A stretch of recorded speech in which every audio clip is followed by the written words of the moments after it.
Next topic natin is about a block diagram representation of electrical system. In this section, let us represent an electrical system with a block diagram. Electrical system contain mainly three basic elements: resistor, inductor, and capacitor. So consider series of RLC circuits as shown in the following figure, where BI, T, and BOT are the input and output voltage. So let IT be the current passing through the circuit. The circuit is a time domain. So meron tayong diagram ng RLC circuits. So RLC circuits, so na-discuss na natin to. So balikan lang natin ng konti. So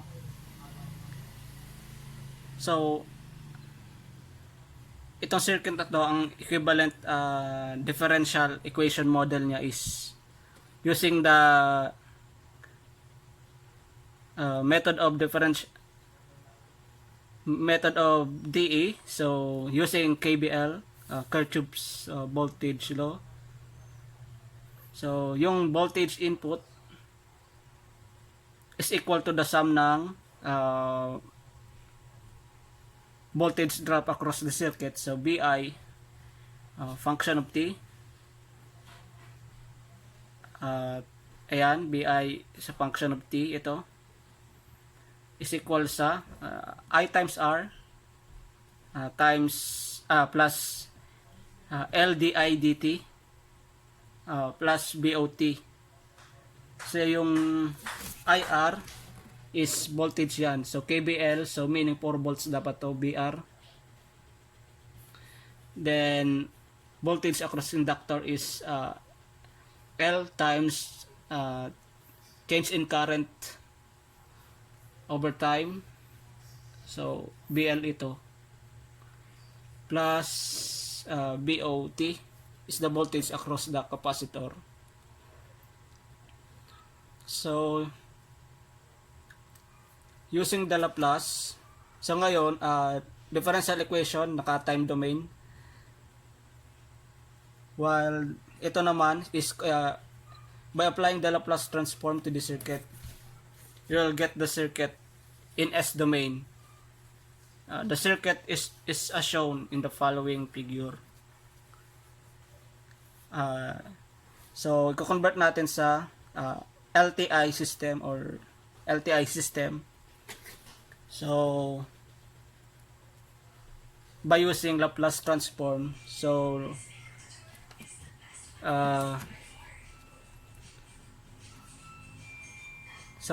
na-discuss natin yung pag-convert ng differential equation to LTI system using Laplace transform. So balikan nyo lang yun, pero i-discuss natin ng konti. So yung equivalent differential equation model niya using Laplace transform, magiging siyang VI S is equals to IR plus ito L, first derivative is magiging siyang L I S SI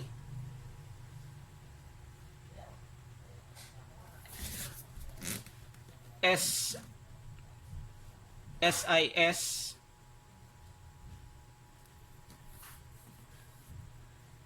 plus BOS. So ang next equation niya may siyang BIS. Yung I is may itong I of S, di ba? So dapat balikan niyo yung pag-convert ng differential equation model to LTI system using Laplace transform. While itong first derivative is may siyang SLIS is equals to yung BOT may siyang BOS.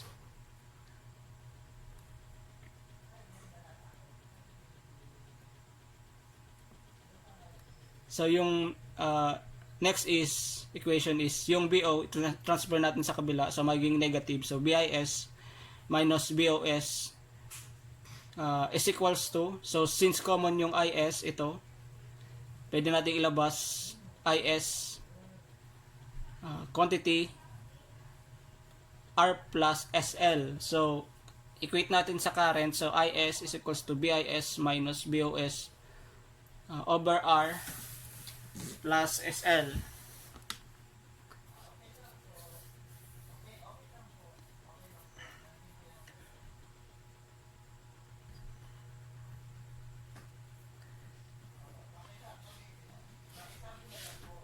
So ito naman yung current across the capacitor. 'Di ba yung current across the capacitor, I is equals to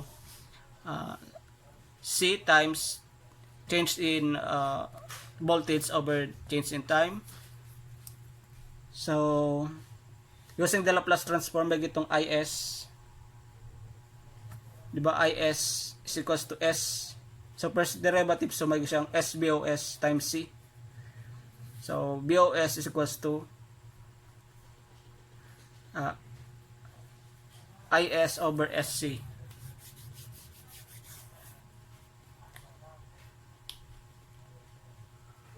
So itong BOS na to, ito din yan. Pero hindi pinakita yung current na IS.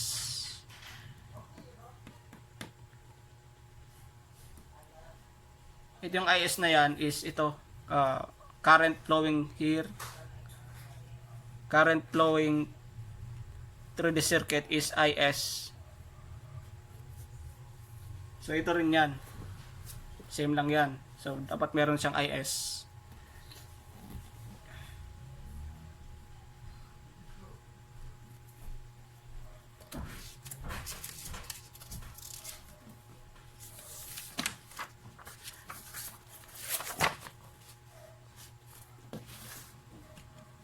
So from the above circuit we can write, so compute natin yung current I of S is equals to BIS minus BOS over R plus SL. So IS, so ito rin yan, so same lang yan dito. Then yung BOS, ito is voltage across the capacitor. Ito yung pinakita natin yung pagkuha. So let us now draw the block diagram for these two equations individually.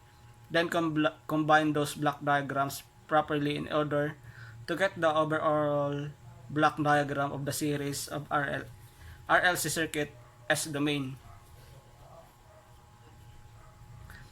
So we can write, so equation 1 can be implemented with a block having a transfer function of 1 over SL. So ito yung equation 1.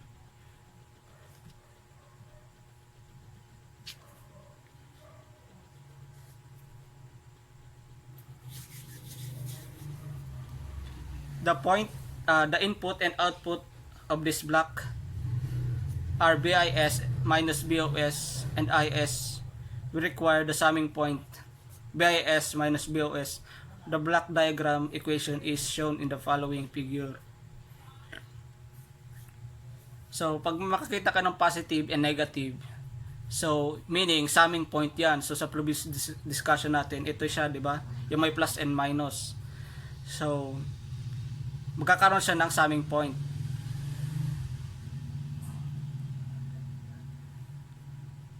While yung BN and B out, yung BN, the input signal, tapos meron siyang output na negative BOS. So pagpapasok siya dito, so bigay siyang BIS minus BOS. So i-add mo lang yung add mo lang.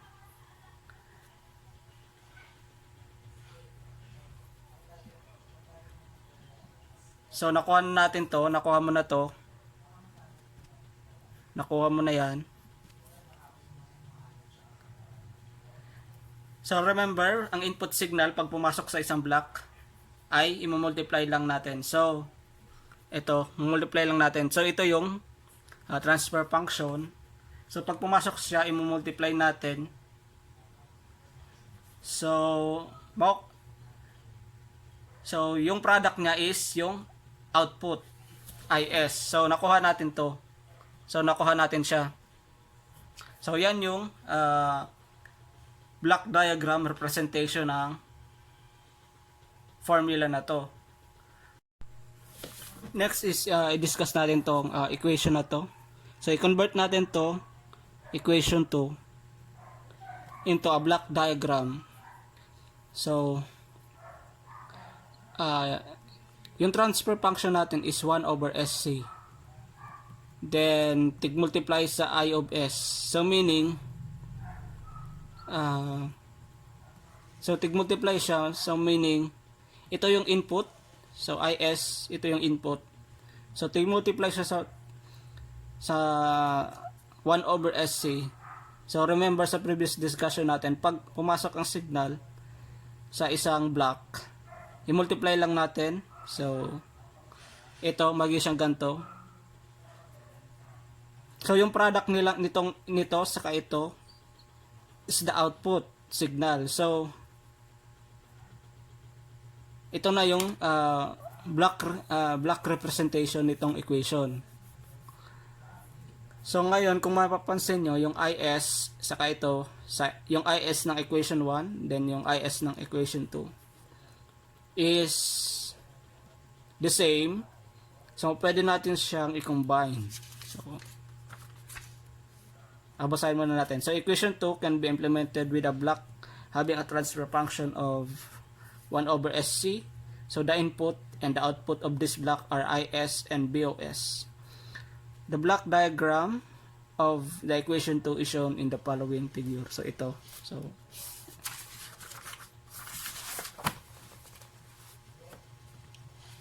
So ngayon kung i-combine natin siya, so ito yung sa equation 1, while ito yung sa equation 2.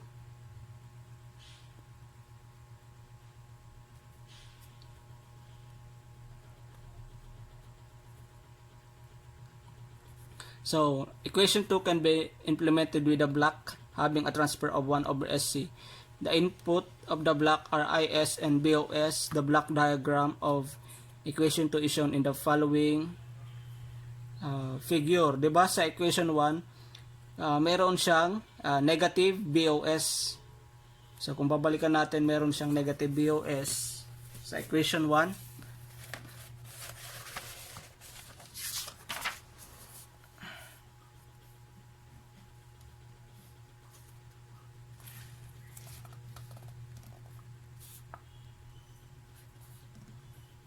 So ito, meron siyang negative BOS. So ito na yung negative feedback. So ito na yung negative feedback nito. So itong BOS na to, babalik. Pupunta siya sa summing point. So ito na siya, negative BOS. Tapos yung IS, combine natin. So magiging siyang ganito. So ito, so yung BOS bumalik.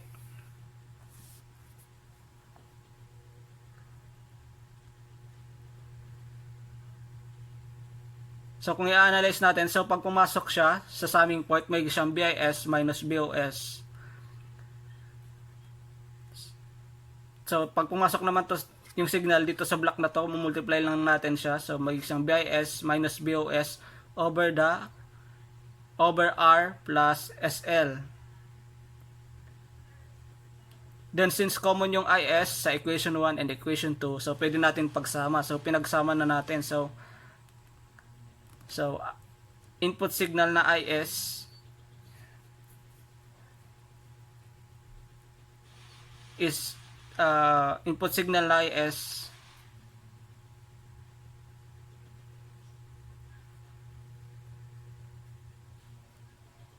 so multiply din natin 1 over SC.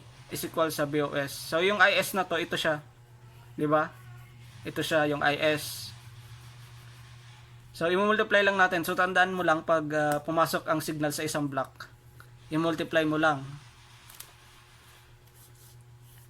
So the overall block diagram of the series RLC circuit as the main is shown in the following figure.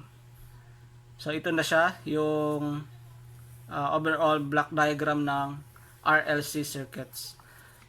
So summary, similarly you can draw the block diagram of any electrical circuit or system just by following this simple procedure. Convert the time domain electrical circuit into S domain electrical circuit by applying Laplace transform.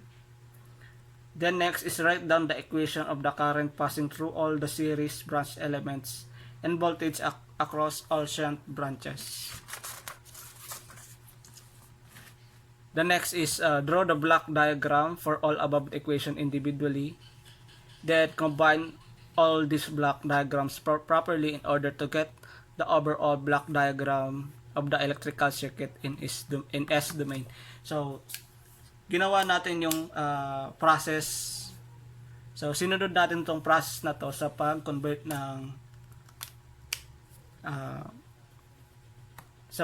ng differential equation model to block diagram using Laplace transform.